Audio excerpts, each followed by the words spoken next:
Salut mes Nakamas, c'est le Doc, j'espère que vous allez bien. Bienvenue, pourquoi il y a la tasse et la critique analyse du chapitre 1126. Je vous préviens tout de suite, c'est un nouveau format au niveau de cette critique analyse. On va en parler un tout petit peu plus tard. Pourquoi? Parce qu'on essaye plein de choses. D'ailleurs, dites-moi dans les commentaires ce que vous pensez du nouveau type de vignette. Parlons de nouvelles choses. Petit truc, regardez, hop, ce matin. Voilà, ce matin, j'ai découvert ça, et j'ai découvert ça aussi. Ce sont quoi? Ce sont des gaufres. Pourquoi je vous parle des gaufres? Les gaufres sont juste ici, parce que maintenant, tous les matins, sur mon Insta, j'ai fait une petite story où j'ouvre une gaufre. On découvre ensemble quelle vignette on a, mais surtout, on raconte un petit peu ce qu'on va faire durant la semaine. Comme ça va faire un petit rendez-vous entre nous. Donc, si vous voulez profiter de ça, n'hésitez pas à aller sur mon Insta One Piece Passion, et aussi on est en train de mettre plein de trucs ensemble pour faire plein de choses les jeudis, maintenant tous les jeudis sur Twitch. Ce sera les jeudis collection de 21h à 23h. Bref, on prend un petit peu de café. Oui, vous devez le sentir, je sais même pas pourquoi je prends du café. Là, je suis déjà à ma deuxième tasse, je suis déjà hyper énervé. On va mettre en place un nouveau format au niveau des critiques analyses. Pourquoi? Parce que déjà un très bon retour. Des critiques, analyses dans les commentaires et aussi dans le nombre de vues. Je pensais parce qu'encore une fois je fais ça le lundi. Pourquoi je fais ça le lundi? Tout simplement pour me baser ma réflexion sur le chapitre au niveau justement de la traduction officielle, parce qu'il y a des petites choses qui changent et souvent ça peut changer carrément l'aspect d'une case ou la relation entre les différents personnages, et ça c'est ce qui se passe dans ce chapitre.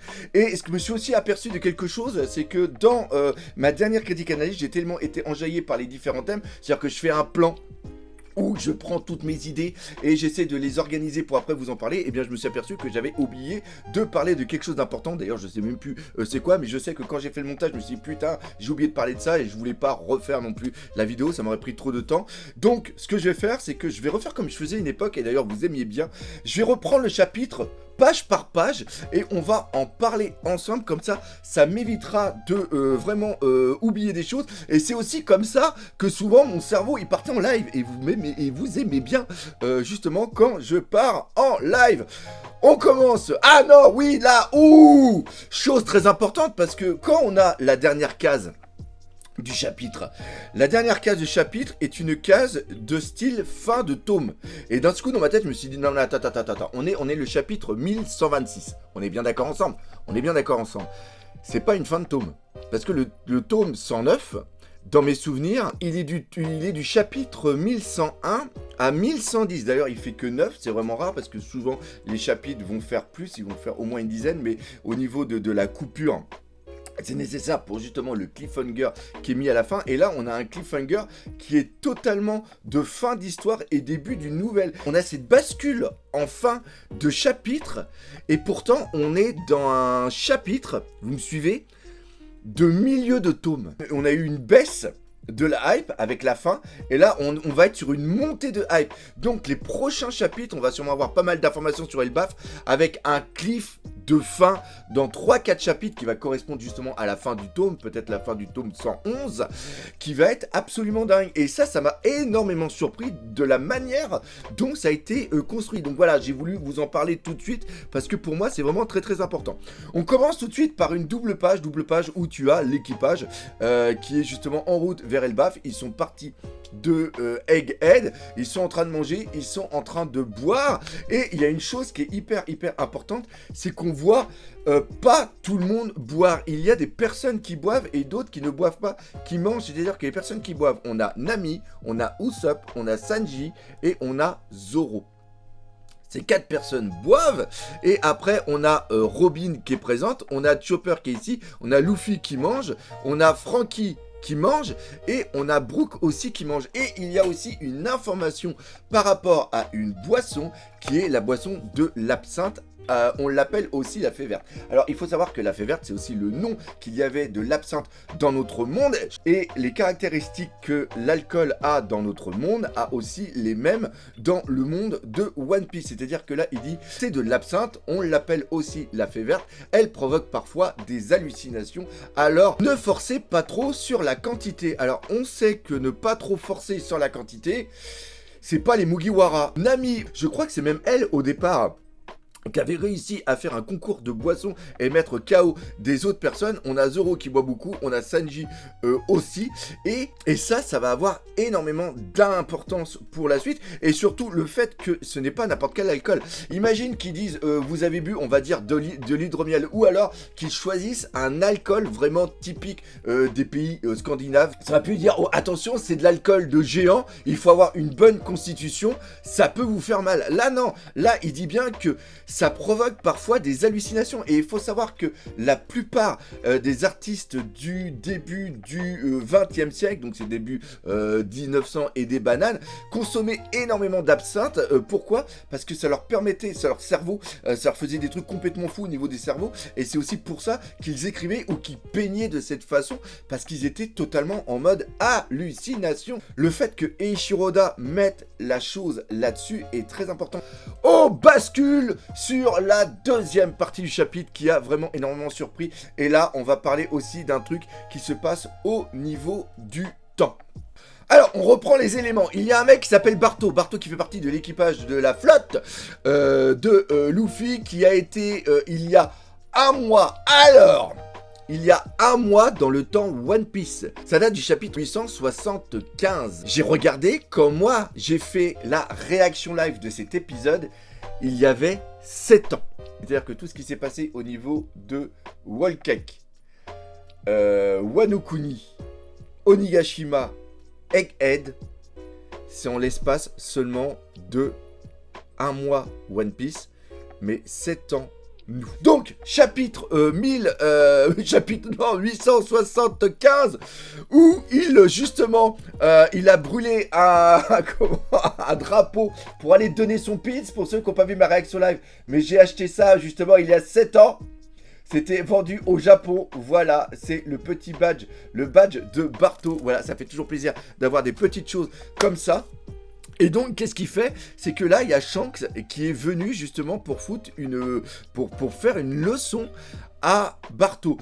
L'annonce de la leçon, elle aussi, elle a été annoncée il y a à peu près 80, on va dire 70-80 chapitres. C'était au chapitre 1054, justement à la fin de de Onigashima. À quoi a servi cette action ? Je ne sais pas, parce qu'encore une fois, il y a quelque chose qui est complètement bizarre. C'est pour ça que je pète un câble au niveau de la réaction live, c'est que Eiichiro Oda nous a dessiné un Shanks qui est hyper vénère. On connaît le Shanks gentil.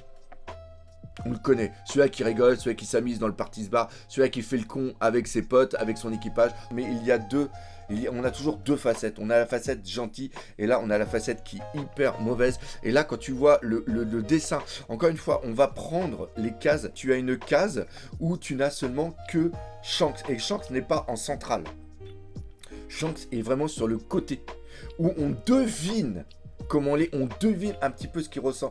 Et encore une fois, le fait d'avoir fait cette case dans ce sens-là, c'est vraiment pour montrer toute l'autre partie. Vous savez un petit peu comme parfois on a un côté droit et un côté gauche. Et bien là, peut-être qu'à travers ce dessin, Eiichiro Oda est en train de nous montrer, ok, le Shanks que vous connaissez, il est vraiment cool, mais il existe un Shanks qui est vachement vénère. Alors certains me diront, oui, ça reprend carrément la théorie du Shanks Mastermind, que j'avais fait d'ailleurs il y a très très longtemps. J'étais encore au Canada à l'époque, mais j'avais bien expliqué que ce Shanks-là n'est pas le réel Shanks. Shanks n'est pas machiavélique envers les personnes qu'il aime. Il est sans pitié envers ceux qui lui en veulent à ses amis. On l'a vu justement avec Kid. Mais d'un autre côté, il est quand même vachement, il est gentil. Donc la dualité entre ces deux Shanks nous est montrée à travers cette case et on le verra aussi autre part après. Donc qu'est-ce qui se passe globalement? On va la faire rapidement. C'est qu'il a cramé le drapeau. Donc il fait prendre conscience à Barto et en vérité il donne une leçon à Barto, parce que Barto,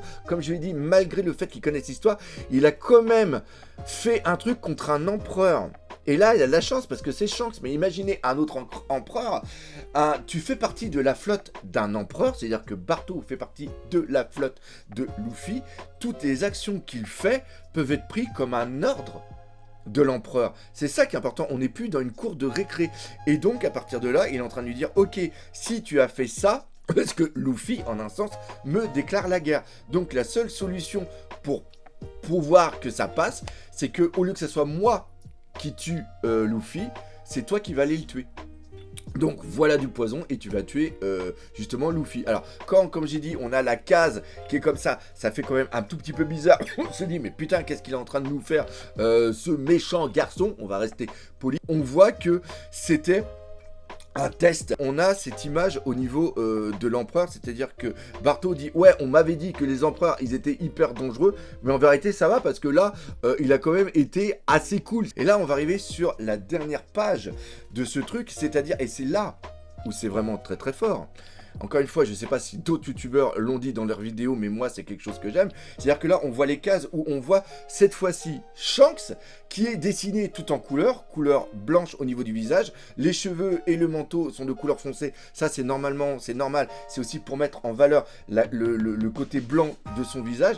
Il a le sourire. Cette fois-ci, il est dessiné non pas du côté gauche de la case, mais du côté droit, ce qui vient, encore une fois, mettre en parallèle la dualité entre les deux personnes. Et là, il y a Ben qui lui dit qu'est-ce qui te fait sourire comme ça? Je suis content de savoir qu'on aime Luffy à ce point. Ça, c'est vraiment intéressant parce qu'il voit que la flotte qui est avec lui, c'est une flotte qui est sincère et qui ira aussi jusqu'au bout. Cependant, il y a quelque chose qui est amené par rapport à cette traduction, c'est-à-dire que Yasopp qui va détruire le bateau n'est pas sur un ordre de Shanks. C'est pas Shanks qui dit à Yasopp, ouais là ça bon on a été gentil mais maintenant on va leur donner une leçon. Là c'est Yasopp qui dit, pousse-toi de là Captain. Et là on voit Shanks avec un point d'exclamation de se dire, quoi? Qu'est-ce qui se passe? Qu'est-ce que tu veux? Un affront se doit d'être lavé. Et là ça voudrait dire que Shanks n'est pas responsable de la destruction du bateau de Barto, contrairement au bateau de Kid. Mais c'est l'équipage, et ça on le voit aussi entre Zoro et Luffy. Des fois Zoro remet à l'ordre Luffy en disant ouais t'es gentil mais t'es quand même un capitaine, et un capitaine se doit de faire des choses. Et là c'est ce que dit Yasopp. Yasopp dit que au-delà d'être un capitaine, t'es surtout un empereur.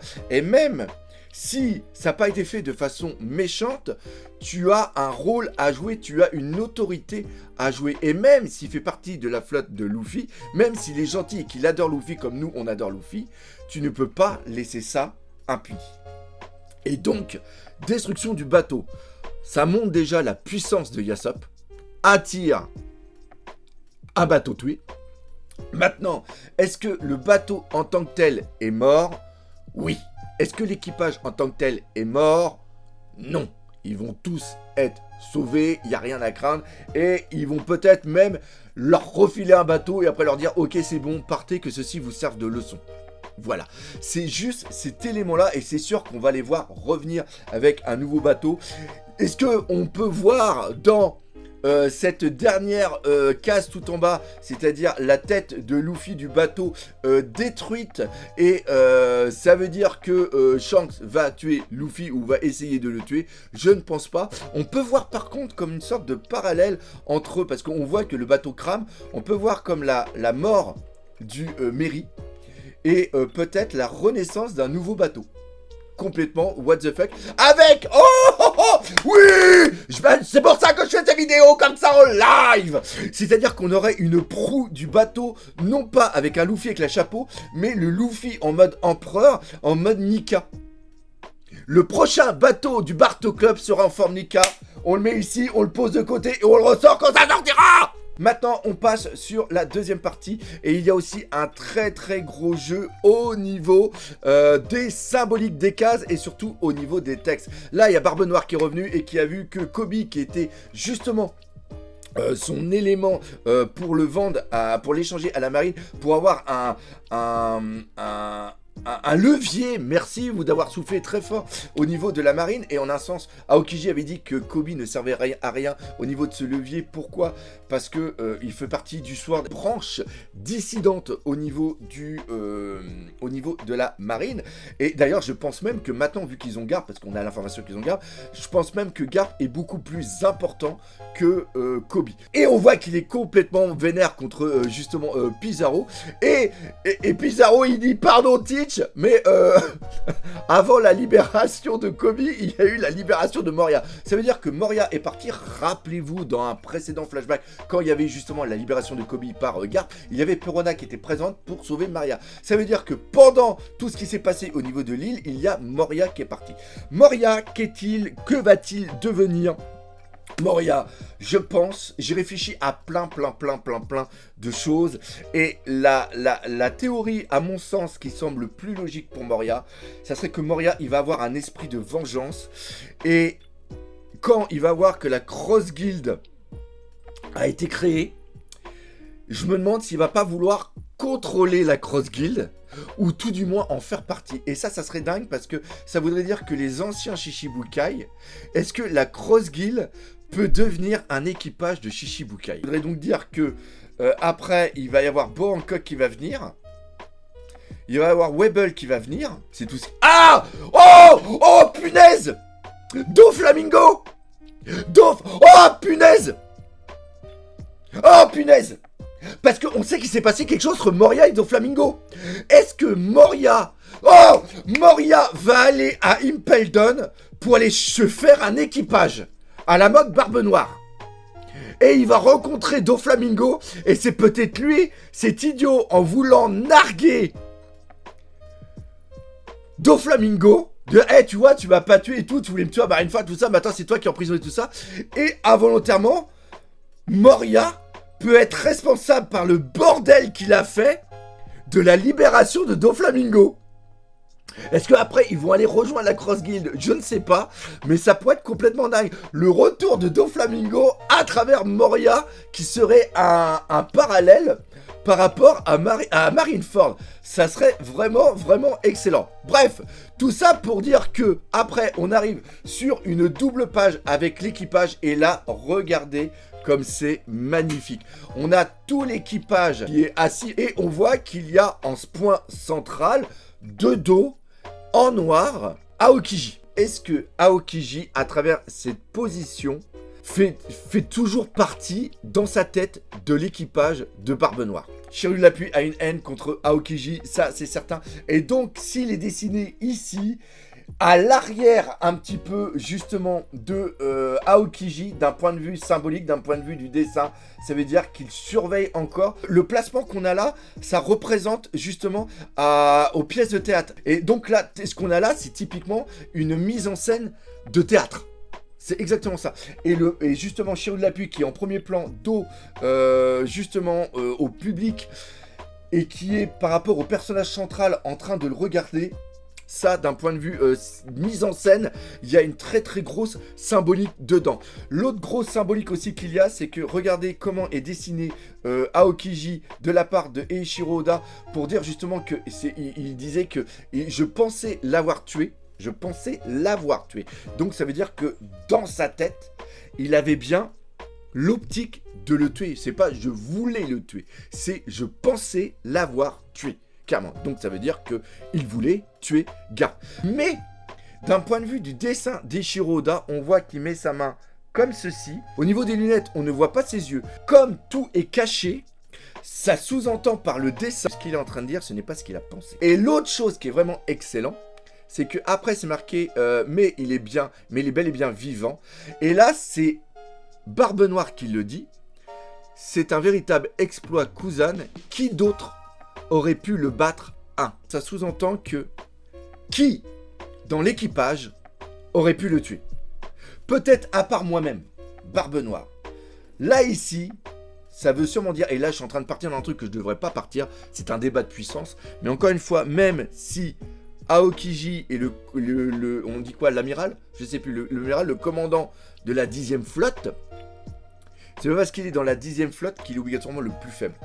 Et là, d'un point de vue du regard et de l'analytique de Barbe Noire, et on peut lui faire confiance, Aokiji est le membre le plus puissant de son équipage. Et la dernière chose aussi qui nous est montrée, c'est que la petite Pudding est là, et la petite Pudding qui est là va servir par rapport au Road Poneglyph. Ça, c'est vraiment important. Et là aussi, Barbe Noire annonce justement dans ce chapitre qu'on est sur la fin de One Piece, parce que ça va être la course au gros bordel. Justement, en parlant de gros bordel, on arrive sur la troisième information, c'est par rapport à Lafitte. Lafitte qui est au niveau du quai d'embarquement pour tout amener au niveau de Marie-Joas, la bouffe, et on a justement le bateau qui fait partie de la compagnie Humide, qui est l'un des barons de la pègre, et on voit que les révolutionnaires sont là vraiment pour tout détruire. Et rappelez-vous ce que je vous ai dit dans ma précédente critique analyse, Im-sama ne va plus avoir besoin des dragons célestes. Si il meurt, d'un point de vue du manga, ça va rien nous faire,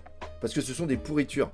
C'est comme Saturne. Saturne est mort, on s'en bat les reins. D'ailleurs, est-ce que ce n'est pas Im-sama qui en un sens permet aussi aux révolutionnaires de faire ça pour justement que ça puisse mieux fonctionner son projet de détruire les dragons célestes? Je ne sais pas, mais ce qui est vraiment important, c'est que Lafitte est là-bas pour une information, et je pense que Lafitte, à travers Lafitte qui va être le messager de Barbe Noire, va sûrement avoir quelque chose à dire aux doyens.